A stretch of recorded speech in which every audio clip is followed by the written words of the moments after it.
ચેય પડીમ પૈઠા સુવાય પવ્વાવણાય પયઠ્ઠવણા ઉત્થય લેહણવાયણ ઓસહ સાલાયિકારવ.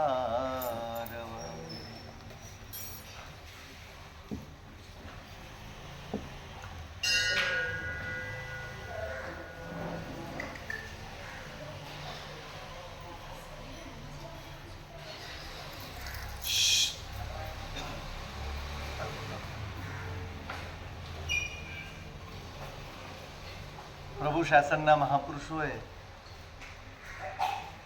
આપણા કલ્યાણ માટેના અનેક માર્ગો બતાડ્યા. જે માર્ગે તમારે ચાલવું હોય એ માર્ગે તમે ચાલી શકો છો. કોઈ જ બંધન નથી. તમારે આ જ કરવું એવા કોઈ બંધન આ શાસનમાં નથી. યોગ અસંખ્ય જીન કયા, અસંખ્ય યોગો છે. મુદ્દો એટલો જ છે, જેનું પણ આચરણ તમે કરો, જેનું પણ સેવન તમે કરો, એનું લક્ષ્ય તમે બનાવો. અહીંયા લક્ષ્ય આપ્યું છે અને પછી દિશા આપી, પછી માર્ગ આપ્યો છે, પછી સાધના આપી છે, પછી સાધન આપ્યા.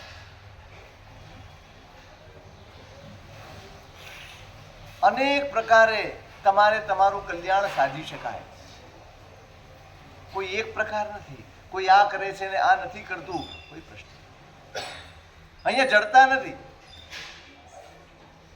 શાસનની મર્યાદા છે.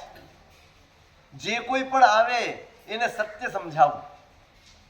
સાચું શું છે, ખોટું શું છે, કરવા જેવું શું છે, કરવા જેવું શું નથી, આચરવા જેવું શું છે, આચરવા જેવું શું નથી, શું કરવાથી મારું હિત થાય, શું કરવાથી તમારું અહિત થાય, એ બંને વસ્તુ બતાડી દેવી. બસ આટલી જ શાસનની મર્યાદા. ઉપદેશમાલા એમ કહે છે કે અરિહંત પરમાત્મા પોતે પણ અરિહંતા ભગવંતો અહિયંવ હિયંવ નવી ઇહમ કિંચી વારેન્તી કારવેન્તીય ઘેતુણ જણમ ભલાહ.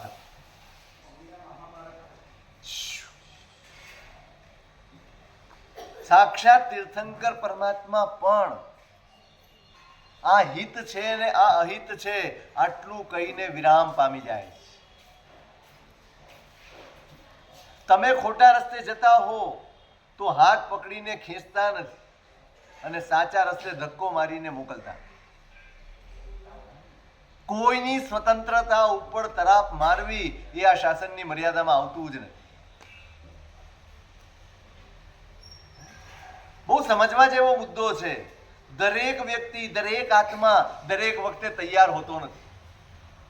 હું એમ કહું કે તમારે આ કરવું જ પડશે તો હું અપરાધ કરું, હું ખોટું કરું છું. ભલે હું સાચા માટે કહું છું, હું ભલે સારા માટે કહું છું, પણ જ્યાં આગ્રહ આવ્યો ને ત્યાં અધર્મ આવ્યો.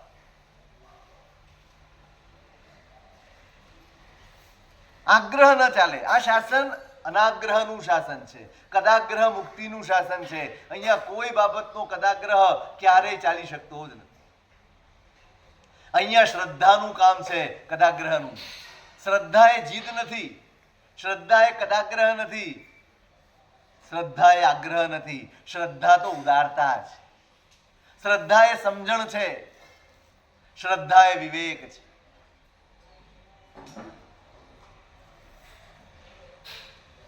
શ્રદ્ધાનો અર્થ જડતા ના હોય કે નહીં આમ થવું જ જોઈએ, આ તો કરવું જ પડશે. નહીં. દરેક જીવને બસ તમે એને સમજણ આપી દો, પછી શું કરવું એની સ્વતંત્રતા ઉપર છે, એની ભવિતવ્યતા ઉપર છે. આગ્રહ નહીં. કોઈ બાબતમાં આગ્રહ નથી રાખવો. હા, મારે કરવાનું છે તો હું આગ્રહ રાખીશ, બીજાને કરવાનું છે તો સૂચન આપીશ. ભાઈ આ સચવાવું જોઈએ, આના વગર ધર્મ નથી. અમે કહીએ છીએ ને કે ભાઈ આપણે જે કરીએ છીએ એમાં જૈણા નથી પડાતી તો એ ધર્મ નથી. મારી સૂચના પછી તમે ન પાડો તો હું દંડો લઈને આવીને ઉભો ન રહી શકું. બસ મારે દૂર થઈ જવું પડે, મારે અવાય નહીં. આ મારી મર્યાદા. ભાઈ હું નહીં જાઉં. સંબંધ ગમે તેવા હોય પણ મારો ધર્મ ન સચવાતો હોય, પ્રભુની આજ્ઞા ન સચવાતી હોય, હું દૂર રહીશ. દ્વેષ નથી કરવાનો, તિરસ્કાર નથી કરવાનો, એની ભવિતવ્યતાનો વિચાર કરવાનો. પણ મારું છે તો હું આગ્રહ રાખીશ, હું આમ જ કરીશ. મારે ત્યાં આ નહીં ચાલે. હું દેખાદેખીમાં નથી માનતો, મારે આજ્ઞા પડાવી, મારે જઈને પડાવવી જ જોઈએ. ધર્મ સચવાવો જ જોઈએ. દેખાડો સચવાય ન સચવાય, ધર્મ સચવાવો. સાચી સમજણ આપો અને પછી એની ભવિતવ્યતા ઉપર છો. હા, પ્રેરણા કરો, પ્રેરણા કરતા જાઓ, એના હૈયે ઉતરે અને એ જાતે કરે, બસ. અહીં આગ્રહ ન હોય. સ્કંદક સુરી મહારાજ ભગવાનને પૂછવા ગયા, મુનિ સુરત સ્વામી ભગવાનને, સાહેબ બેનના નગરમાં જવું છે, એમને પ્રતિબોધ કરવા જવું છે. ભગવાને કહ્યું, ભાઈ પ્રાણાંત ઉપસર્ગ આવશે, ઘોર ઉપસર્ગ આવશે. સાહેબ આરાધક થઈશું કે વિરાધક? સવાલ પૂછ્યો કે તમારા 500 શિષ્યો આરાધક થશે, તમે વિરાધક થશો. સ્પષ્ટ સૂચન, અને છતાંય એમણે પ્રયાણ કર્યું. ભગવાને નથી કીધું કે ભાઈ આટલી સૂચના આપ્યા પછી તું માનતો નથી, આટલું સ્પષ્ટ કહું છું છતાંય તમને સમજ નથી પડતી. નહીં,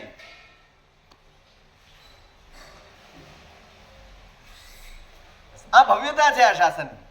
તમે સૂચન આપો અને પછી દશવે કાલિકે બહુ અદ્ભુત વાક્ય આપ્યું છે, જમ સંયમ તમ સમાય. તમારા જીવનના કોઈ પણ ક્ષેત્રમાં, તમારા જીવનના કોઈ પણ વ્યવહારમાં આ વાક્યને કોતરી રાખો. સોચા જાણી કલ્યાણમ, સોચા જાણી ભાવગમ, ઉભયમપી જાણી સોચ. તમારું કલ્યાણ શેમાં છે તમે સાંભળીને જાણી શકો છો. તમારું અકલ્યાણ, તમારું અહિત શેમાં છે તમે સાંભળીને જાણી શકો છો. બંને વસ્તુ, તમારું હિત અને અહિત, બધું જ તમે જાણી શકો છો. પછી જમ સેયમ તમ સમાય, પછી તમને જે ઠીક લાગે એ તમે કરો. જ્યાં આગ્રહ આવે ને, હું તમને એમ કહું કે આ કરવા જેવું છે અને તમે હા કરો કે હા સાહેબ વિચારીશું, એટલે હું રાહ જોઉં ક્યારે વિચારશે.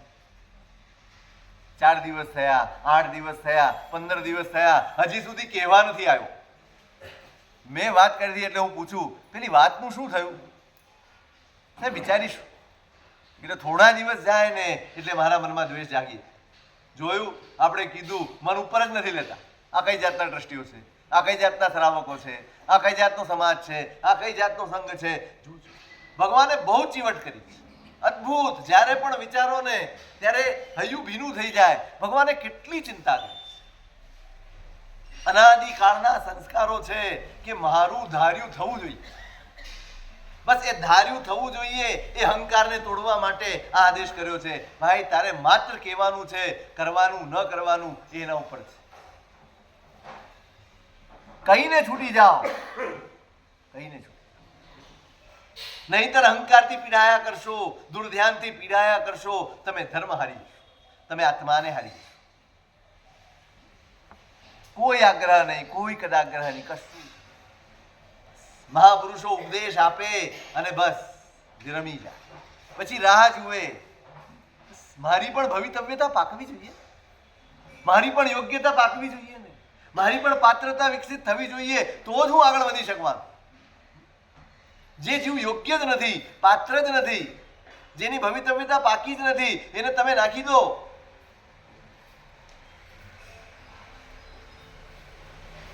ખીચડીને ભાત મૂકો ને તો સીજે ત્યાં સુધી રાહ જોવી પડે. જો વેલા ઉતારી લો ને ખાઈ લો તો શું થાય? દુખે ને, માંદા પડાય ને, નુકસાન થાય ને. એમ જેની ભૂમિકા હજી તૈયાર નથી, જેની ભવિતવ્યતા હજી પરિપક્વ થઈ નથી, જેની પાત્રતા હજી વિકસી નથી, એની પાસે તમે આગ્રહથી કરાવો ને તો તમારે ક્લેશ જ વેઠવાનો આવે, તમારે સંતાપ જ વેઠવાનો આવે. કારણ કે અંદરથી તૈયાર નથી અને તમે ધકેલી દીધો કરો. મેં તમને 2 દિવસ પહેલા પણ કહ્યું હતું, તૈયાર કરો. આપણે હંમેશા એમ કહીએ છીએ, સાહેબ છોકરો કયું માનતો નથી, એ દેરાસર જતો નથી, એ સામાયિક કરતો નથી, એ ગુરુવંદન કરવા જતો નથી, એક નવકારની માળા ગણતો નથી. પણ તમે ગણાવવાની મગજમારી કરી છે. એ ગણવું શા માટે જોઈએ એ સમજણ આપવાની મહેનત કરી જ નથી. આપણી પાયાની ભૂલ આ છે, આપણે સમજણ પેદા કરતા નથી, કરાવવાનો આગ્રહ રાખીએ છીએ નાની ઉંમરથી. ચાલ નમી જા, આ માથું પકડીને નમાવ, નહીં થાય, કશું જ નહીં થાય.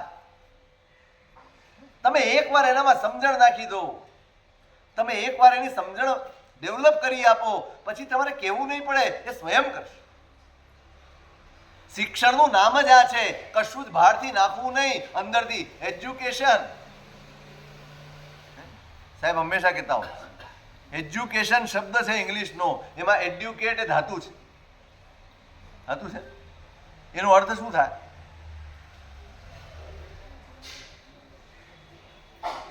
આપણે બહુ ઉપરથી છબછબિયા કરતા હોઈએ. એ ધાતુ છે, એની અંદર પડેલું હોય એને ઉઘાડી દેવું, એનું નામ એજ્યુકેશન. શિક્ષણ શું છે? બહારથી નાખવું. આજનું શિક્ષણ શું છે? બહારથી નાખવું, બસ આ નાખો તે નાખો, બધું શીખવાડે જ જાઓ, સમજાવે જ જાઓ, નાખે જ જાઓ, નાખે જ જાઓ. અંદરનો કોઈ ઉઘાડ નથી, એટલે કશું જ ઉપયોગમાં આવતું. એટલે આજના વિદ્યાર્થીઓને જોજો તમે, ભણવાનો આનંદ નથી. છે ભણવાનો આનંદ છે કે બોજ છે? તમને ભણાવવાનો આનંદ છે કે બોજ છે? પરીક્ષા છોકરાની હોય, ટેન્શન કોને વધારે હોય? છોકરાઓને જે ટેન્શન દેખાય ને એ તમારું છે. તમારું થોપેલું, તમારું નાખેલું ટેન્શન છે એમના માટે. તમે આખો દિવસ એની આજુબાજુ ફરિયાદ કરો, શું કરે શું કરે શું કરે. અરે જીવવા તો દો ભાઈ, એને શ્વાસ તો લેવા દો, એને જીવવાની મોકળાશ તો આપો. તમારી અપેક્ષાઓનો બોજ તમે એના ઉપર રાખી દો, અને બોજ તલે દબાઈને બિચારો ભણતર આવડતું હોય ને તોય ભૂલી જાય, ભૂલી જ જાય.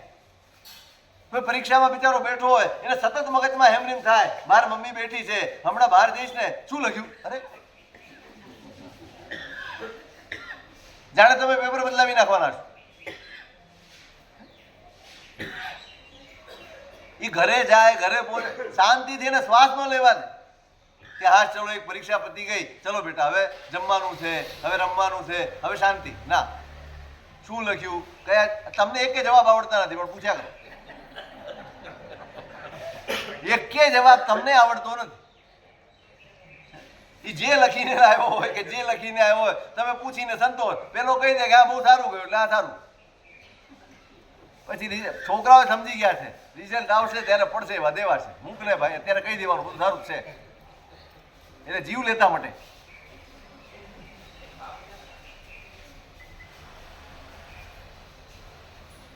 આ શિક્ષણ નથી, એની અંદરનો ઉઘાડ. આપણે ધર્મ કરાવવાની મગજમારી કરીએ છીએ, ધર્મ સમજાવવાની મહેનત નથી કરતા. આ કરવું જ, આમ જ કરવું, તેમ જ નહીં નહીં નહીં. આ પદ્ધતિ જ નથી, અને આ પદ્ધતિએ કોઈ દાડો કોઈ શીખ્યો જ. હા, તમે નજર સામે હશો ને, એ તમને જોશે દૂરથી, પપ્પા આવ્યા એટલે ફટાક જઈને ચોપડી ખોલીને બેસી જશે. તમને એમ થશે આપણો ધાક કેટલો છે. તમારો ધાક છે ને ચોપડી પકડાવવા જેટલો જ છે, પણ તમારો પ્રેમ એને ભણવા કરતા જેટલો છે જ. એ ભણતો થઈ જાય, એ ભણવાનું ગમવા માંડે, એટલો પ્રેમ તમારી પાસે છે જ નહીં. એટલે જ તમારે ધાકથી કામ લેવું પડે છે. તમારે આંખો કાઢીને કામ કેમ લેવું પડે છે? તમારે કડકાઈથી કામ કેમ લેવું પડે છે? તમારો પ્રેમ ઓછો પડે છે, તમારી સમજણ ઓછી પડે છે, તમારું વહાલ ઓછું પડે છે. કડકાઈની જરૂરત ક્યાં છે? તમે એટલો પ્રેમ આપો, એને વિશ્વાસ જગે કે જે કહેશે ને એમાં મારું ભલું જ હશે. તમે ઘરે આવો તો સોપો પડી જાય, કિલ્લોલતું ઘર હોય ત્યાં તો બધું ગોઠવાઈ જાય. તમને એમ થાય જોયું બધા કેટલા સરસ છે, તમે છેતરાઈ જાઓ. રજનીનું થોડી વાંચે સરસ લખ્યું, કેટલાક લોકો જ્યાં જાય ને ત્યાં આનંદ ફેલાય, અને કેટલાક લોકો જ્યાંથી જાય ત્યાં આનંદ ફેલાય.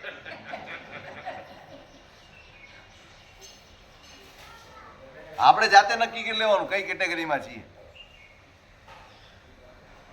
કશું જ પરાણે નથી કરાવવાનું. સમજણ રેડો, સમજણ રેડશો, તમારી મહેનત 80% ઓછી થઈ જશે. સમજણ રેડવાની છે, સમજણ વિકસાવવાની છે. જ્ઞાનીઓનો માર્ગ આ છે. જ્ઞાનીઓ હાથ પકડીને જબરદસ્તી કશું જ કરાવે નહીં. જ્ઞાનીઓ સમજણ પેદા કરે. તમારામાં સમજણ જાગી જશે પછી કશું જ કહેવાનું નથી. ટોકવાના નથી, રોકવાના. તમને ડ્રાઇવિંગ શીખવાડી દીધું, તમને ડ્રાઇવિંગની સમજણ આપી દીધી. હવે પેલો શીખવાડનારો આખી જિંદગી ગાડીમાં તમારી સાથે આવે? સાચું. તમને લાયસન્સ આપે ને એટલે ભરોસો આપે કે હવે અમને ભરોસો છે, તમે બરાબર ચલાવો. બસ આ જ કરવાનું છે. એનામાં સમજણ પેદા કરી દો. એ સ્વયં ક્યાં બ્રેક મારવાનું છે, ક્યાં એક્સિલેટર દબાવવાનું છે, ક્યાં કઈ સ્પીડમાં ચલાવવાનું છે, બધો જ વિવેક એનામાં આવી. આ શિક્ષણ છે. બસ જ્ઞાનીઓ આ માર્ગે શિક્ષણ આપે છે, સમજણ આપે છે. ભાઈ આ કરવા જેવું. પછી તમે મથો, તમે અંદર ચિંતન કરો, તમે અંદર વિચાર કરો અને પછી એ રસ્તે જાઓ.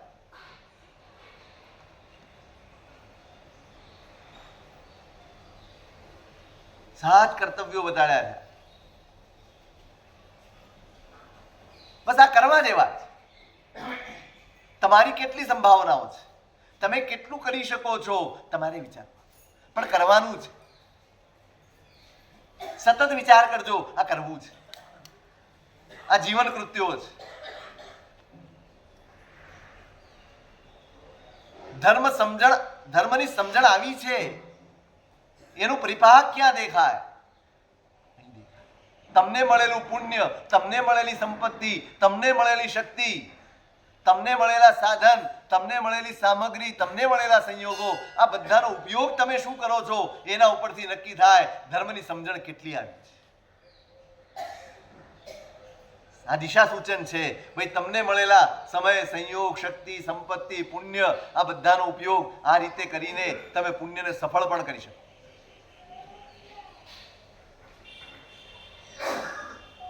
પુણ્ય વાપરી પણ શકાય અને પુણ્ય વાવરી પણ શકાય. સમજાય છે ને બે શબ્દમાં ફરક? વાપરવું અને વાવરવું. વાપરવું એટલે વાપરી નાખવું, અને વાવરવું એટલે વાવી દેવું. જેની પરંપરા ચાલે એનું નામ વાવરવું છે, અને જે અહીંયા જ પૂરું થઈ જાય એ વાપરવું છે. સંસાર માટે, સંસારના સુખો માટે, શરીર માટે, શરીરના સુખો માટે વપરાતું પુણ્ય એ વાપરવું છે. અને આત્મા માટે જ્યાં જ્યાં આત્માની ચિંતાથી તમે સારું કરો છો ત્યાં પુણ્ય વાવરો છો, વાવો છો. એની પરંપરા ચાલશે, એનો અનુબંધ ચાલશે. એ તમને અહીંયા જ નહીં ભવાંતરમાં ખપા. બધા પુણ્ય વાવરવાના કર્તવ્યો છે. વાપરવાનું તો ઢગલે ને પગલે છે. તમે ક્યાં ક્યાં પુણ્ય વાપરો છો ખબર છે? ક્યાં ક્યાં વાપરો? આખા દિવસમાં તમારું પુણ્ય ક્યાં ક્યાં વપરાય છે? તમે એક પંખાની સ્વિચ ઓન કરો ને એટલે પુણ્ય વાપર્યું ગણાય. તમે એસી ચાલુ કર્યું ને એટલે પુણ્ય વાપર્યું ગણાય. તમે બાથરૂમમાં ગયા, ઠંડી બહુ છે, ગીઝર ચાલુ કર્યું ને પુણ્ય વાપર્યું. પગથિયા છે ને છતાં લિફ્ટમાં ઉતર્યા ને ચડ્યા, પુણ્ય વાપર્યું. જેટલા સુખ ને સગવડ, જેટલા સાધનો સંસારમાં તમે ભોગવો છો એ દરેકમાં તમારું પુણ્ય ખર્ચાય છે.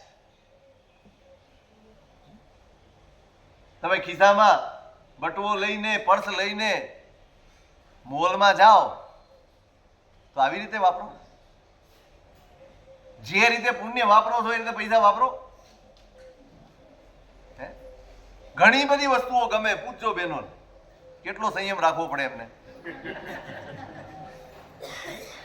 આમાં જાય શું? બે વસ્તુની જરૂરિયાત હોય, આમ બાજુમાં મળતી હોય પણ જાય મોલમાં. અને ઘણી વાર તો એવું બને જે લેવા ગયા હોય ને એ ભૂલી જાય, બીજું લઈને આવી.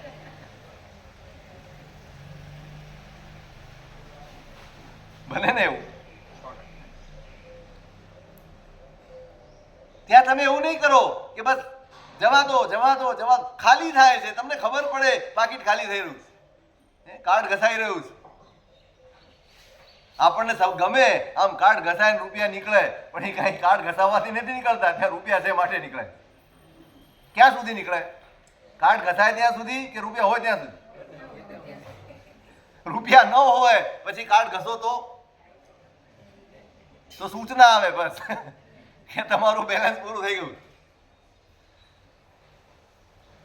પુણ્ય વાપરતા બહુ ધ્યાન રાખજો, બહુ ઉપયોગ રાખજો.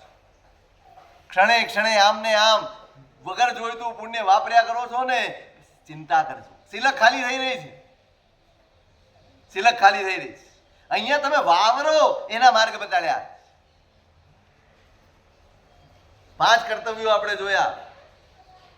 જીન મંદિરનું નિર્માણ, જીન પ્રતિમાનું નિર્માણ, એની પ્રતિષ્ઠા, પોતાના સ્વજનોને સંયમ સુધી, વિરતિ સુધી પહોંચાડવા એનો પુરુષાર્થ. તે ધન્ના તે સાહુ તેસિમ પ્રશંસા સુરેહિમ કિજ્જંતી જેસિમ કુટુંબ મધ્યે પુત્તાય લિંતિ પવજ્જમ. ધન્યવાદ આપ્યા છે, સાધુવાદ આપ્યા છે. જેના કુટુંબ તે ધન્ય છે, કૃત પુણ્ય છે, સજ્જન ખરેખર તે જ છે જેના કુટુંબમાંથી પુત્ર પુત્રી શુદ્ધ દીક્ષાને વરે. સંયમના પંથે જેના પરિવારમાંથી નીકળ્યા હોય ને, એ પરિવારને જ્ઞાનીજનોએ સાધુવાદ આપ્યા છે, ધન્યવાદ આપ્યા છે. નંદન સુરી મહારાજ કહેતા, જ્યારે પણ કોઈની દીક્ષા થાય ને ત્યારે એમ કહેતા કે આ આત્માએ દીક્ષા લીધી છે ને, એ તો આજે દીક્ષા લીધી છે, હવે બધું શિક્ષણ મેળવશે. ગ્રહણ શિક્ષા, આસેવન શિક્ષા, કેવી રીતે કરવું, શું કરવું, બધું શીખશે. પછી આરાધના કરશે અને સખણો રહેશે ને તો એનું કલ્યાણ થશે. બાકી જે પરિવારે, જે કુટુંબે એના કલ્યાણની કામનાથી દીક્ષા આપીને એ જ ક્ષણે એ કુટુંબનું તો કલ્યાણ થઈ ગયું. એ પરિવારનું, એ માવતરનું, એ સ્વજનોનું, એનું તો કલ્યાણ જ થઈ ગયું. ત્યાં જ કલ્યાણ થઈ ગયું. આનંદન સુરી મહારાજ કહેતા, દીક્ષા લેનારો તો આરાધના કરશે ને આરાધક બનશે તો પોતાનું સાધશે. પણ જેને ત્યાગ કરી દીધો, આ કઈ સહેલી બાબત નથી ભાઈ. પોતાના સ્વાર્થ ન જોયા, પોતાનું સુખ ન જોયું, પોતાનું શું થશે એનો વિચાર ન કર્યો, પોતાની મમતા, પોતાની લાગણી, પોતાની ઈચ્છાઓ એ બધું જ એક બાજુ કરીને આ માવતર, આ પરિવાર એક આત્માને સંયમના પંથે મોકલે છે. આ સહેલો ત્યાગ નથી. આપણને છે ને માત્ર માટલું દેખાય છે, કુંભાર દેખાતો નથી. આપણે માટલાના વખાણ કરીએ છીએ, કુંભારના વખાણ કરવાના ચૂકી જઈએ છીએ. માટલું બહુ સારું છે અને પાણી ઠરે છે, એમાં કોણ કારણ છે? આપણને એમ થાય આ સાધુ સાધ્વીજી ભગવંતો છે, આટલા બધા છે, એનાથી શાસન ચાલે છે, પણ એના પાયામાં કોણ? એ માવતરનો ત્યાગ છે, એ માવતરનું બલિદાન છે. પોતાની મમતાનું, પોતાના સ્વાર્થનું વિસર્જન કરીને તો જ આ કરી શકે, તો જ આ સાહસ કરી શકે. અને સંતોષ થાય પ્રભુના શાસન માટે અમે કંઈક કરીએ. આ પ્રભુના શાસનને 2 ડગલા આગળ વધારવામાં આપણું કંઈક યોગદાન રહ્યું. ઋણ છે આપણા ઉપર, બરાબર યાદ રાખજો. આ શાસનનું ઋણ છે આપણા ઉપર. એને ચૂકવવા માટે, એમાં યોગદાન આપવા માટે આપણે કેટલા તૈયાર? આપણી સજ્જતા કેટલી? આપણા વિચાર કેટલા? જ્યારે પણ કંઈક કામ કરીએ ને, સુકૃત કરીએ ને, ત્યારે પ્રાર્થના, ભાવના એ રાખજો કે આના થકી આ શાસનનો ઉદ્યોગ થાય, મારું નામ થાય, મારા સન્માન થાય, મારા બહુમાન થાય, મારી કીર્તિ થાય, મારા નામની તકતીઓ લાગે. અરે નહીં, આટલા ક્ષુલ્લક સ્વાર્થમાં નહીં અટવાઈ જતા, આટલા ક્ષુદ્ર ફળોમાં નહીં મૂંઝાઈ જતા. મારું એક એક કૃત્ય પ્રભુના શાસનને અજવાળનારું હો, પ્રભુના શાસનને આગળ લઈ જનારું હો, પ્રભુના શાસનને ઉન્નત કરનારું હો. બસ આ જ ભાવનાથી, આ જ કામનાથી એક એક સત્કાર્ય કરવાના છે. આ ભાવના લઈને ચાલવાનું છે. આપણું તો કરતા જ આવ્યા છે. આપણે તો ભિખારીને આપીએ ને તો એની સામે નજર કરીએ, એ ધન્યવાદ આપે છે કે નહીં. હમણાં એક સરસ આવ્યું, સિગ્નલ આગળ ગાડી ઊભી રહી, ગાડી ઊભી રહી એટલે તરત જ આવે લોકો. દરવાજો ખોલ્યો, માજીએ રૂપિયા આપ્યા અને પેલો લઈને ચાલતો થયો. અલ્યા આશીર્વાદ તો આપતો જા. કે BMW માં તો બેઠી છે, બીજા શું આશીર્વાદ જોઈતા?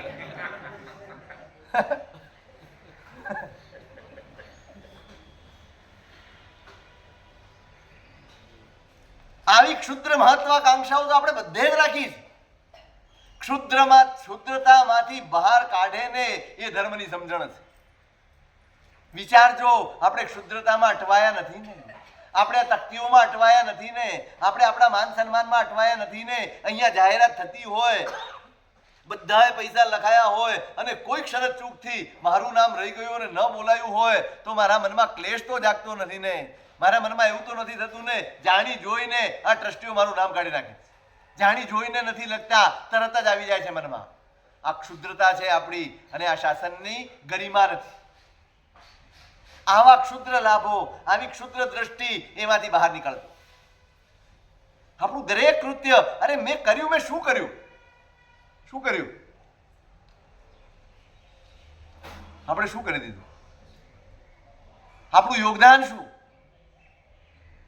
વસ્તુપાલ તેજપાલે જે કામો કર્યા આપણી કલ્પના બહાર છે, આપણે વિચારી પણ ન શકીએ એવું છે. અને છતાંય છેલ્લે એની અનુમોદના કરે છે. સાહેબ, કેટલા કાર્યો કર્યા છે તમે ધન્ય કર્યું છે તમારું જીવન. અને આંખો ભીની થઈ જાય, અરે ભાઈ શું બોલે છે, ન કૃતમ સુકૃતમ કિંચિત સતામ સંસ્મરણોચિતમ.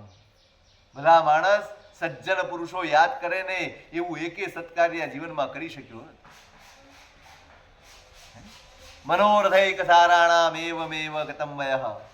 મારી આખી આવરદા, મારું આખું આયુષ્ય બસ આમ કરીશ, તેમ કરીશ, ફલાણું કરીશ, ઢીકણું કરીશ, આમ સ્વપ્ન જોવામાં, આમ મનોરથ સેવામાં વીતી ગયું છે. હું કાંઈ કરી શક્યો નથી. હજી મને એનું દુઃખ છે.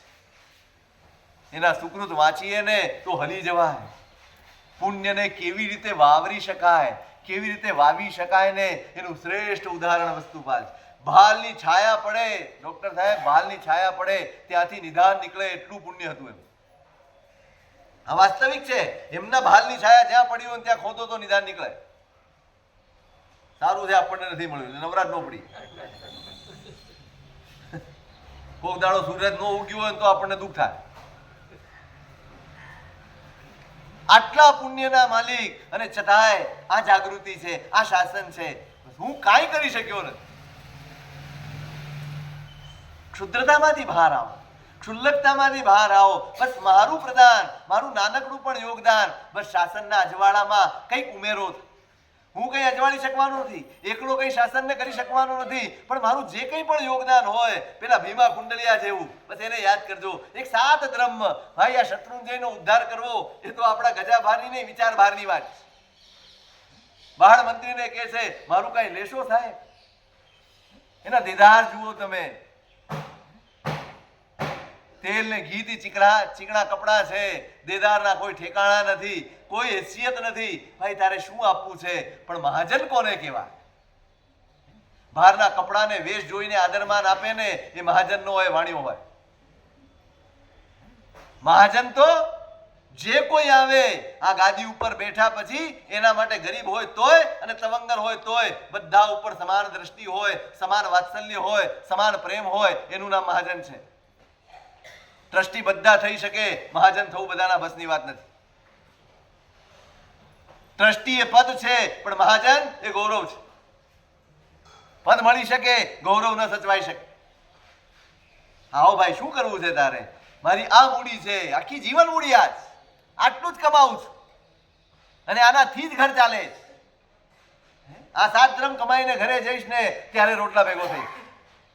પણ તમે આટલું બધું કરો છો મારા દાદા માટે, હું તો કાંઈ જ કરી શકતો નથી. બસ આટલા 7 દ્રહ્મ લો. મારું એક આટલું યોગદાન આ પ્રભુના જિનાલયના ઉદ્ધારમાં, આ શાશ્વત તીર્થના ઉદ્ધારમાં મારું આટલું યોગદાન નહીં. કોઈ અપેક્ષા વગર બસ મારા દાદાનું કામ થાય છે, એમાં એક મીઠું ઉમેરવા જેટલું જ કામ મારે કરવું. અને બાળ મંત્રીએ સૌથી ઉપર એનું નામ લખ્યું. સૌથી ઉપર. આપણે બધાએ તો આપણી પૂંજીમાંથી ટકાવારી 1.5%, 5% એટલી જ સંપત્તિ આપી છે અને પોતાનું સર્વસ્વ ધર્યું છે પ્રભુના ચરણે. પહેલું નામ એનું જ હોય. બસ આ ભાવના કેળવો. તમે 1 રૂપિયો ખર્ચશો ને ઉગી નીકળશે.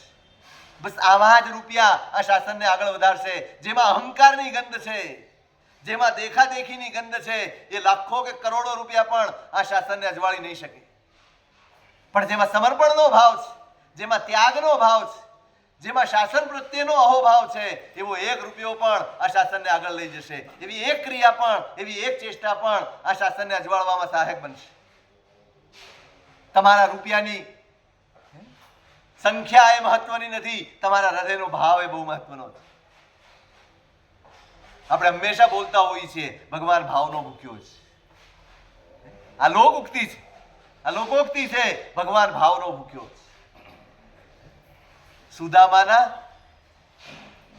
સુદામાના ચોખા સ્વીકાર્યા છે કૃષ્ણે.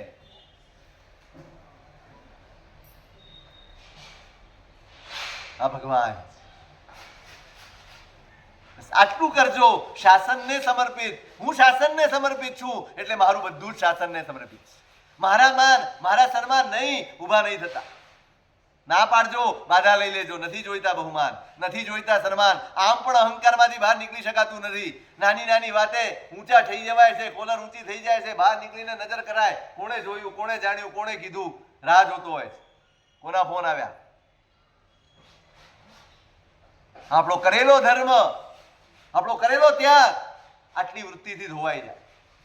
એવું નહીં કરતા. બસ આ માર્ગદર્શન એટલા માટે છે, તમે જે કરો એ પ્રભુના શાસનને માટે કરજો. તમારા માટે તો અનંત ભૌતિક કરતા આવ્યા છે. આ જે કરવાનું છે આ શાસન માટે. બસ અહીંયા ઘૂંટો, શાસનને ઘૂંટો ભાઈ.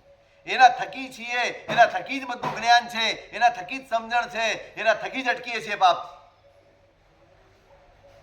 એક એક સમજણ લલિત વિસ્તરા એમ કે છે હરિભદ્ર સુરી મહારાજ, એક પણ શુભ ભાવ પરમાત્માના અનુગ્રહ વગર પેદા થતો નથી. અહીં બેઠા પછી લાભ લેવાનું મન થાય ને, એ પરમાત્માનો અનુગ્રહ છે, મારી શક્તિ નથી. જે દિવસે એમ લાગે કે મારી શક્તિથી હું કરું છું, તે દિવસે તમે ધર્મ હારો છો. એ સુકૃત નથી થતું, એ પુણ્ય થાય છે. સુકૃત એટલે પુણ્ય અને ધર્મનો સરવાળો એટલે સુકૃત છે. અને જ્યાં અહંકાર છે, જ્યાં મારી શક્તિ છે એવો બોધ છે, ત્યાં પુણ્ય થાય છે, સુકૃત નથી થતું. આપણે સુકૃત કરવાના. આ સુકૃતના નિર્દેશ છે, આ સુકૃતના સૂચન છે. છઠ્ઠું સુકૃત છે પુથ્થય લેહણ વાયણ. પ્રભુ શાસનના, પ્રભુનું શાસન જ્ઞાનનું શાસન છે. આ શાસનનું સંચાલક બળ જ્ઞાન છે. જ્ઞાન કાઢી લો, આ શાસનમાં કશું જ નહીં બચે, કશું જ નહીં બચે. જો જ્ઞાન નહીં હોય ને તો આ જિનાલયો, આ ઉપાશ્રયો, આ બધા જ આપણા અહંકારના અખાડા બની જશે, બની જ ગયા. અને એનું કારણ આ જ છે, જ્ઞાન નથી. આપણે જ્ઞાનની જેટલી ઉપેક્ષા કરી છે એવી કોઈની ઉપેક્ષા નથી. આપણને સંગ કાઢવો ગમે છે, આપણે 99 કરવાની ગમે છે. 45 દિવસ જઈને તમે રહી શકો છો, રહી શકો છો. દર પૂનમ કરનારા દર પૂનમે આખો દિવસ ક્યાંક જઈ શકે છે, પણ 15 દિવસમાં એક વાર ગુરુ ભગવંતના સાનિધ્યમાં બેસીને ભણતર મેળવવાનું, સમજણ મેળવવાનું કોઈને સૂચતું નથી. કોઈને દર પૂનમે જાઓ છો, આટલી વિરાધના કરીને જાઓ છો, જેની પાસે જાઓ છો ને એની આજ્ઞાનું ઉલ્લંઘન કરીને જાઓ છો. છોડે પૂનમ, કોઈ જરૂર નથી પૂનમની. દર પૂનમે પૌષધ કરીશ, કરો નક્કી. કેમ એવી પૂનમ ના હોય? બધી જ પૂનમ શંખેશ્વરની, બધી જ પૂનમ આદિશ્વરની, બધી જ પૂનમ ત્યાંની નાકોડાની, ફલાણાની, ઢીકણાની, બધી જ પૂનમ હોય. આત્માની કોઈ પૂનમ જ નહીં, આત્માની કોઈ દસમ જ નહીં, આત્માની કોઈ પાંચમ જ નહીં. એના માટે કાંઈ કરવાનું નહીં. આપણી પાસે એક પણ દિવસ આત્મા માટે નથી. બધું જ પુણ્ય માટે છે, બધું જ સ્વાર્થ માટે છે. શું કરીએ છીએ આપ? આ ચોમાસાના દિવસોમાં અમે એકવાર વિહાર કરતા હતા. અમને તો જ્યારે જ્યારે વિચારીએ ને ત્યારે શાસન સમ્રાટ માટે એટલો બધો અહોભાવ જાગે. આ 21 જૂને વિહાર બંધ કરવાની જે મર્યાદા એમણે આપી છે ને, ઘણી વાર એવું બને છે 21 જૂન પહેલા જ વરસાદ પડી જાય. અમે વલભીપુર પાસે હતા, ચમારડી, ત્યાં વચ્ચે નાના નાના છે ને પેલા નાળા. હવે વરસાદ પડ્યો ને ઝાડ નીચે અમે બેઠા, વરસાદ પડેલો અને વળી ઝરમર ચાલુ થઈ એટલે અમે બેઠા. હવે આ વરસાદની ગરમીના લીધે છે ને જમીનમાંથી બધા જીવો બહાર નીકળે.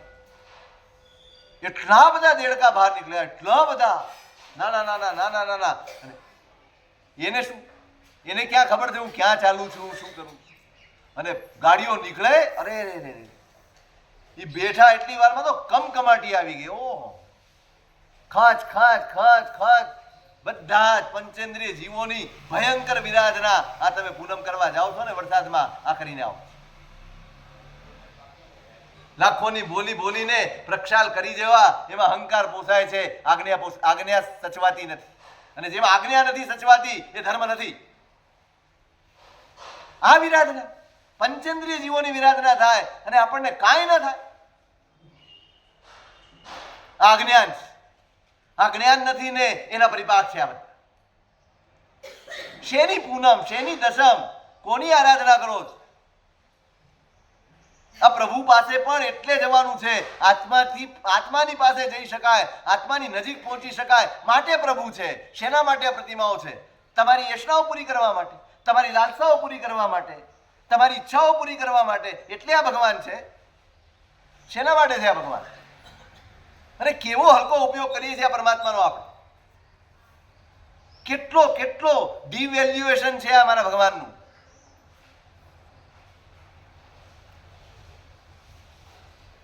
જ્ઞાન વધારો, પુથ્થય લેહણ વાયણ, પુસ્તકનું લેખન કરાવે પ્રભુ સાથે. કેવા કેવા! તમે સંગ્રામ સોની જુઓ, તમે પેથડ શાહ મંત્રી જુઓ, તમે કુમારપાળ જુઓ, કેવું સમર્પણ. મારા પ્રભુ શાસનનું જ્ઞાન આ સૌ સુધી. આપણે આજે અહીં છીએ ને, આ સંસારમાં અનેક મત પંથ જાગ્યા. તમે તો ઇતિહાસ જાણો છો, કેટલા જાગ્યા, ચાલ્યા, પ્રભાવ દેખાયો, ફેલાઈ ગયા, પણ ટક્યા નહીં. કેટલાય વિલાઈ ગયા. આ શાસન, આપણી તો સંખ્યા પણ પહેલેથી આજ સુધી ઓછી જ છે. હંમેશાથી આપણે ઓછા જ છીએ. અને એમાં જ્યારથી પણ જૈન કોમ્યુનિટીની રચના થઈ હશે ત્યારથી તો આપણે ઓર સીમિત થઈ ગયા. પેલા તો સૌનો સમાવેશ હતો, હવે આપણે જૈન કોમ્યુનિટી કરી નાખી. પરમાત્માએ આગમમાં ક્યાંય જૈન શબ્દ વાપર્યો? પરમાત્મા પાસે 4 જ શબ્દો છે: સાધુ, સાધ્વી, શ્રાવક ને શ્રાવિક. બસ. આટલા ઓછા હોવા છતાં આપણે આજ સુધી ટક્યા છીએ. કોનો પ્રભાવ? આ શ્રુતનો પ્રભાવ છે ભાઈ. આ શ્રુત છે તો શાસન છે. કેટલો રસ આપણને. પુસ્તક જ્ઞાન લખાવે, ગુરુને વિનંતી કરે. અમારા પદ્મસુરી મહારાજ વર્ષો સુધી પાંજરાપોળમાં રહ્યા.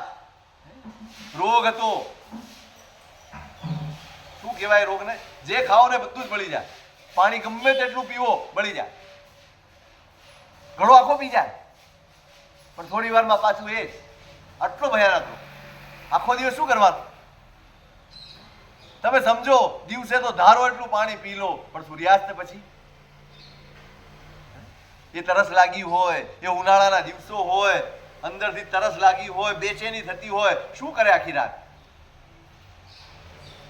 જ્ઞાન શું કામ કરે છે ને ડોક્ટર સાહેબ, સમજવા જેવું.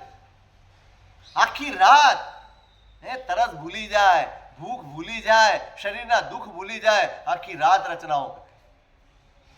ધુરંધર સુરી મહારાજ, કેન્સર થયેલું,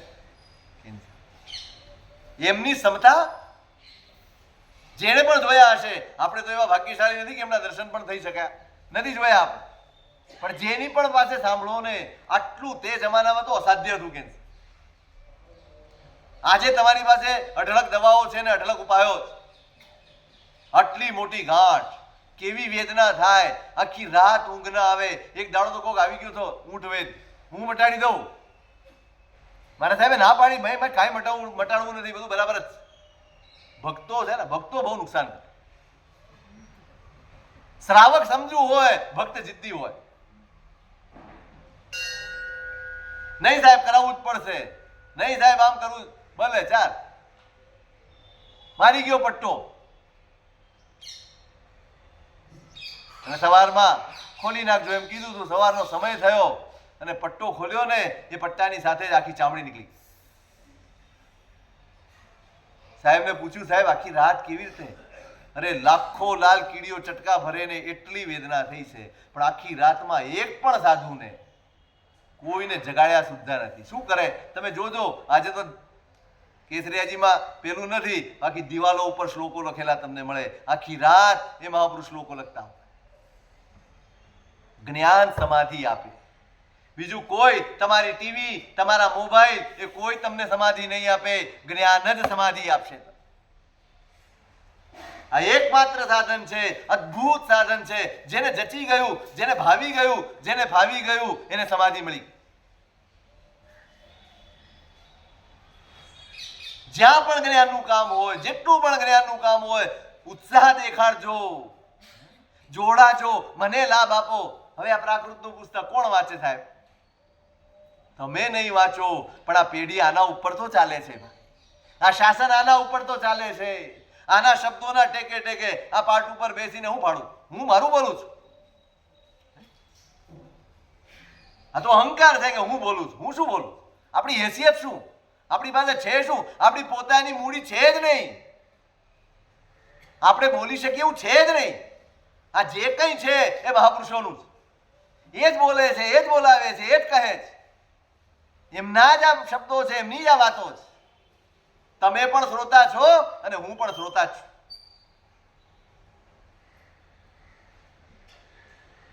એકવીસ જ્ઞાન ભંડારો પેથડ સાહેબ લખાવ્યા, કુમારપાળે લખાવ્યા. કેટલા? 21 ભંડારો લખાવ્યા. ક્યાંય પણ જ્ઞાનનું કામ થતું હોય, ક્યાંય પણ પુસ્તકોનું પોથીઓનું સંશોધન થતું હોય, પ્રાચીન કાળની પોથીઓ, આજના કેટલા સાધુ સાધ્વીજી ભગવંતો આ કામ કરે છે. જાઓ કોબામાં જઈને જોઈ આવો. એ કામ કરી જુઓ ને 2 કલાક, તોય તમને એવોર્ડ અપાવો. કેટલી ધીરજનું કામ છે શ્રેણીભાઈ, કેટલી. એ એક એક પોથી વાણિયાના હાથમાં ગઈ ને એમાં ઘણી રામાયણ થઈ.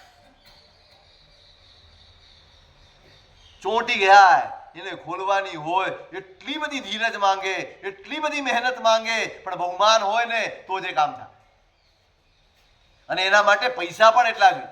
માણસો રાખો, એ કામ કરે, સંપત્તિ તો જોઈએ ને. પણ નહીં, મને દેરાસરમાં રસ છે, મને તકતીમાં રસ છે, મારે તો નવાણું કરાવી છે. જ્ઞાનનું કામ તો કરશે જેને કરવું હોય. મેં કાલે પણ કહ્યું હતું, કદાચ આપણા જેટલા પણ લાભો છે એ બધા જ ઈચ્છા પ્રમાણેના છે, જરૂરિયાત પ્રમાણેના નથી. અને આપણી નબળાઈ છે, આપણી કમજોરી છે, આ દૂષણ છે. લેખયંતી વાચયંતી વિનંતી કરે. આ પદ્મસુરી મહારાજની વાત કરતો. શ્રાવક આવીને વિનંતી કરી, સાહેબ 45 આગમ, પ્રભુની વાણી, પ્રભુના શબ્દો અમારા તો નસીબમાં જ નહીં ને. અમે તો કોઈ દિવસ વાંચી જ ન શકીએ, કારણ કે સાધુ વેશ લઈએ, યોગોદ્વાન કરીએ, લાયકાત મેળવીએ ત્યારે વાંચી શકાય. અમારે શું? અને પદ્મસુરી મહારાજને કરુણા જાગી. નહીં, શ્રાવકો પણ આનાથી વંચિત ન રહે. એમણે પ્રવચન કિરણાવલીની રચના કરી. આટલી જાડી ચોપડી છે, A4 સાઈઝની છે. આટલું જાડું પુસ્તક, 45 આગમનો સાર એમણે લખી આપ્યો. શ્રાવકને ઉપયોગી જેટલી વસ્તુઓ છે, જેટલી વાતો છે, એ બધી જ એની અંદર નાખી દીધી. જેની તમારે ઉપયોગિતા નથી, જેનો અધિકાર તમારો નથી, એ બધું જ ગાળી નાખ્યું. આ વિવેક, આ ગીતાર્થતા જ. લે ભાઈ વાંચ. આ શ્રાવકો વિનંતી કરતા, સાહેબ આ અમને આપો, સાહેબ ભગવતી સૂત્ર સાંભળવું છે. ફેદરસા મંત્રીએ સાંભળ્યું, સંગ્રામ સોનીએ સાંભળ્યું. કેવા બહુમાન, કેવા બહુમાન. અને ગુરુ ભગવંતો પણ સંભળાવે. 36,000 વખત ગોયમાં શબ્દ આવે. કેટલી વખત? 36,000 વખત ગોયમાં શબ્દ આવે. અને જ્યાં ગોયમાં શબ્દ આવે પ્રભુના મુખમાંથી, કેમ ગૌતમ સ્વામીનું નામ આટલું લબ્ધિવંત છે? કેમ એમનું નામ લઈને કામ થાય? પ્રભુના મુઢેથી નીકળ્યો છે ભાઈ આ શબ્દ. ગોયમાં, ગોયમાં, ગોયમાં, ગોયમાં. જ્યાં ગોયમાં શબ્દ આવે ને, પેદરસા મંત્રી એક સોના મોર મૂકે, પ્રથમીની દેવી અડધી મૂકે, અને ઝાંઝણ પેલું નાનું બાળક એમનું એ 5 સોના મોર મૂકે. એક ગોયમાં શબ્દે પૂર્ણા 2 સોના મોર થાય. એ આપણી પેલી નહીં હો, પોઈન્ટ ફલાણા ગ્રામની. હા, શોધીને લાવે ભાઈ. પતરું જ હોય, આમ તો વરખ જ કહેવાય, થોડો જાડો વરખ. એ નહીં, એ સોનામોર ગોયમાં શબ્દ, પ્રભુના મુખમાંથી પ્રગટેલો શબ્દ અને ભગવતી સૂત્રનું બહુમાન આમ સાંભળતા હતા. આ બહુમાન હતું. આ જ્ઞાન પ્રત્યે મને નથી મળ્યું, પણ આ જ્ઞાન થકી કેટલું આગળ ચાલશે, કેટલા જીવો ઉજળા થશે, કેટલા જીવો પોતાનો માર્ગ શોધશે આમાંથી. આ શાસન આનાથી ચાલશે. મારું યોગદાન એ પ્રાકૃતમાં છે, એ સંસ્કૃતમાં છે, એ જૂની ગુજરાતીમાં છે. મને સમજાતું નથી, કાંઈ જરૂર નથી, પણ એક ગ્રંથ તમે છપાવો, તમે ભંડારમાં મૂકો અને એક આત્મા હાથમાં લઈ અને એમાંથી પ્રતિબોધ પામે. આત્મારામજી મહારાજ જ્યારે પંજાબથી આવ્યા ને, મેં કહ્યું હતું કદાચ અહીંયા યાદ નથી, સ્થાનકવાસી પરંપરામાંથી આવ્યા, પાલીતાણા જવું ત્યાં ભાવનગર આવ્યા અને એના ભંડારમાંથી પ્રતિમા શતક નામનો ગ્રંથ લીધો, મળ્યો ઉપાધ્યાયજી મહારાજ. પ્રતિમા માનવી જોઈએ, પૂજવી જોઈએ, એની સાબિતી આપી છે એ પ્રતિમા શતક ગ્રંથમાં. એ વાંચતા ગયા ને એમ નાચતા ગયા, માથે મૂકીને નાચ્યા છે. આજ સુધી કેટલી ખોટી પ્રરૂપણા કરી, પરમાત્માનો દ્રોહ કર્યો ને આશાતના કરી, એનું પ્રાયશ્ચિત આંખોમાં હતું. આંખો ઝરતી જાય છે અને માથે મૂકીને નાચે છે. આ લાભ લેનારો જે પણ ભાગ્યશાળી હશે, કેવો પુણ્યવાન હશે. એ પુસ્તક જેને છપાયું હશે, કદાચ એને વાંચતા નહીં આવડતું હોય, એને કદાચ ગ્રંથનું નામે નહીં આવડતું હોય, પણ એ લાભ લીધો હશે ને એ ધન્ય થઈ ગયું. કરજો ભાઈ, આ કર્તવ્ય છે. મારા હાથે પ્રભુના શાસનનું કોઈ આગમ લખાય, કોઈ આગમ વંચાય. આ પ્રભુ શાસનને આગળ વધારવામાં યોગદાન છે. અને છેલ્લું કર્તવ્ય છે પોષશાલા ઈ કારવણમ, પૌષદશાલા, ઉપાશ્રય, એનું નિર્માણ કરાવો.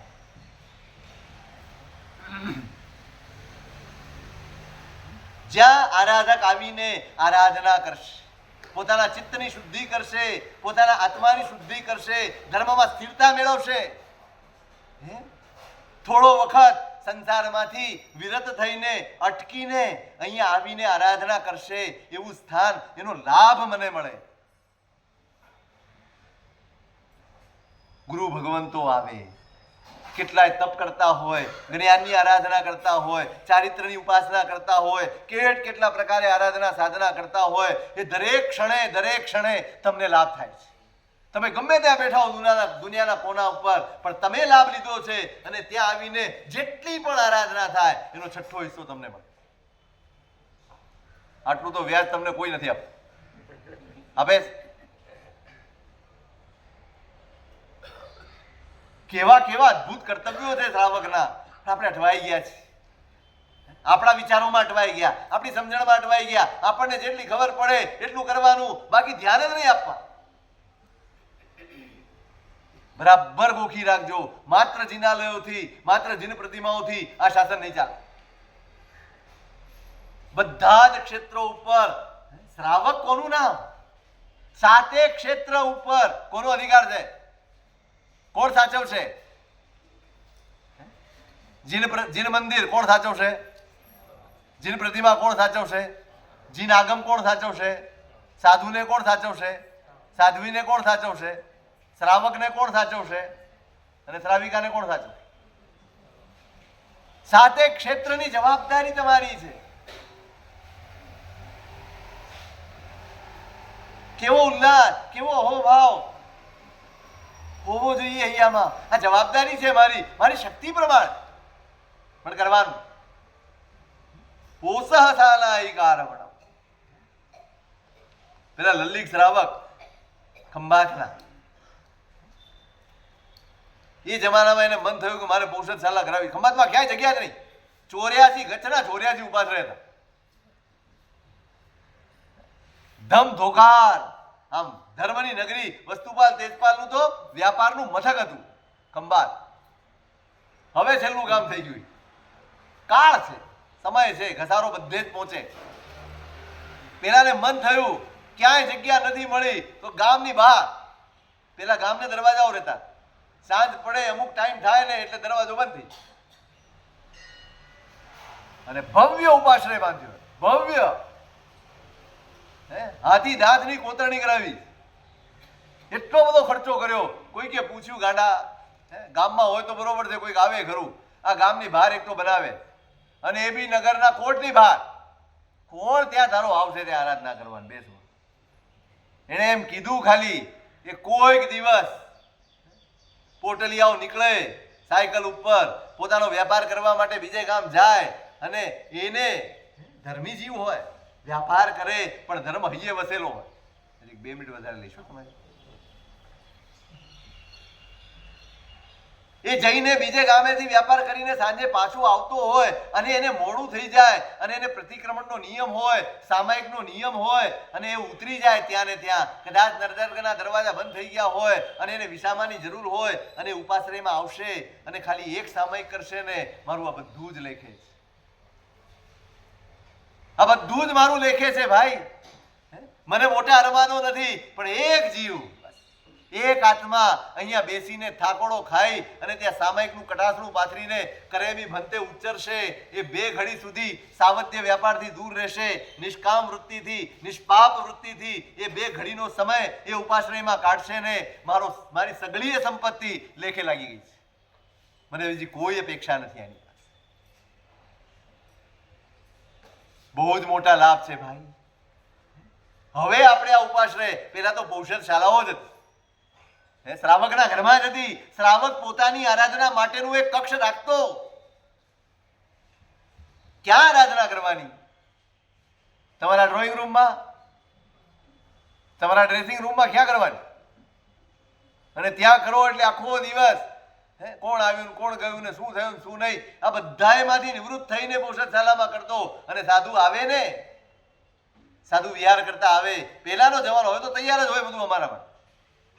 અમે સ્વીકારી લીધું છે. ગવેષણા કરતા ગોચરી શોધવા નીકળે એમ વસ્તી શોધવા નીકળવું પડતું, અને જુએ કે આટલા સાધુ છે આ શ્રાવકના ઘરમાં, આના ઘરમાં, આના ઘરમાં, આના ઘરમાં વ્યવસ્થા છે, તો એને યાચના કરે, ભાઈ 2 દિવસ રહેવું છે, સ્થિરતા કરવી છે, તમે રજા આપશો?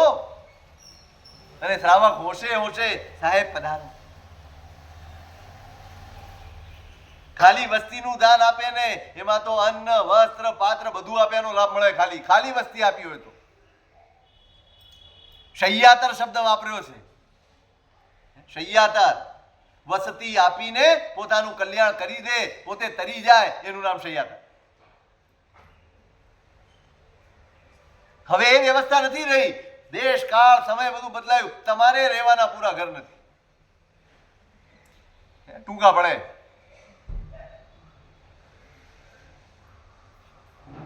એટલા માટે હવે આ વ્યવસ્થા છે. તો અહીં સાધુ આવશે, સાધ્વી આવશે, શ્રાવક આવશે, શ્રાવિકાઓ આવશે, આરાધનાઓ થશે.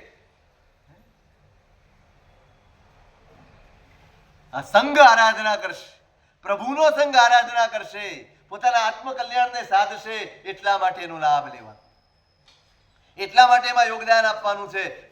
કરો. આ 7 કર્તવ્યો આ મહાપુરુષે આપણને દેખાડ્યા. આવતીકાલથી ગ્રંથ વાંચન થશે. હરિભદ્ર સુરી મહારાજનો ગ્રંથ છે. આ નામ જ એટલું બધું પવિત્ર છે, જ્યારે પણ લો ને ત્યારે હૈયું ભરાઈ જાય, મોઢું ભરાઈ જાય, એટલું પવિત્ર નામ છે. કરશું એમની વાતો. ધર્મ બિંદુ ગ્રંથ છે. પાયાથી લઈને શિખર સુધીની બધી જ વાતો એમાં છે. કાલથી કરશું. એ કાલનો દિવસ થોડોક સમયનો ઉપયોગ રાખીને 7 વાગે આવશે. આપણે ભલે વ્યાખ્યાનમાં તમે 5-10 મિનિટ આમ તેમ આવો, ચાલશે. આ મારા માટે નથી આવવાનું, આ હરિભદ્ર સુરી મહારાજ માટે આવવાનું છે, એમના શાસ્ત્ર માટે આવવાનું છે. જેના થકી આપણે જીવનની દિશા વિચારવાની છે, એના માટે આવવાનું. અને બીજું સંતિક્રમ તપ, બહુ વિશિષ્ટ તપ છે, બહુ વિશિષ્ટ સ્તોત્ર છે. એની આરાધના જીવનમાં થાય ને, એકવાર સાચા મનથી, સાચા ભાવથી, સાચા વિધાનપૂર્વક જો એની આરાધના થાય ને, તો તમારા જીવનમાં તમારે ક્યાંય આ પૂનમ દસમ કરવા જવું પડે એવું નથી. બધા બહુ ટૂંકમાં કહી દઉં છું. પ્રચંડ પ્રભાવ છે આનો, અચિંત્ય પ્રભાવ. એ 13 પણ બોલવામાં આવે છે, એ 14 આપણે બોલીએ છીએ પ્રતિક્રમણ પછી. એ બધાની વાત કરીશું પાછળ, પણ ઉત્સાહપૂર્વક જોડાજો. એની આરાધના પણ આ વખતે મારા સાહેબે કહ્યું છે એક વિશિષ્ટ રીતે કરવાની છે. આપણે એક ઘડો તૈયાર કરવાનો છે અને એની અંદર રોજ એક એક વસ્તુ એવી 13 વસ્તુ નાખવાની. ઉપવાસના દિવસે, આરાધનાના દિવસે દરેક આરાધક પાસે નખાવાની છે. દરેક આરાધકને પણ એવી વસ્તુ તૈયાર કરીને આપવાની છે જેથી એને અભ્યંતર અને બાહ્ય બધી રીતે અભ્યુદય થાય એવું એ તપ એ પણ આપણે કરવાનું છે. એની વિશે શું વાતો છે ખરેખર?